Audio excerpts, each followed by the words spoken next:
Welcome to Sweet Life Beat Life. We hope this video helps. You start by validating authority. Written consent is mandatory, no exceptions.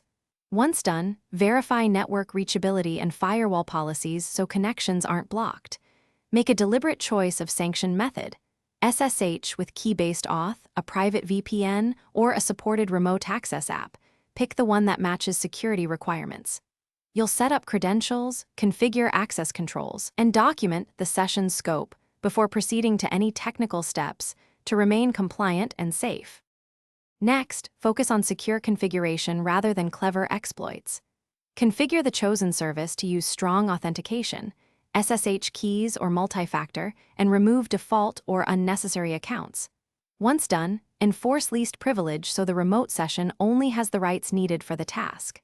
Make sure transport is encrypted, run through a VPN or TLS, and keep software patched. Also log connection attempts and set alerts so you can audit activity and stop anything that deviates from the permitted scope. To finish, perform an authorized test connection while recording logs and documenting the session purpose. Once connected, validate that you have only the access required and monitor system behavior. If problems occur, troubleshoot benign causes first.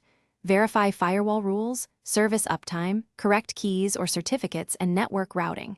Escalate to the owner for configuration changes. Finally, remove temporary access, revoke keys or tokens, close opened ports, and produce a post-session report to preserve accountability. Thanks for watching. Consider subscribing if we helped you.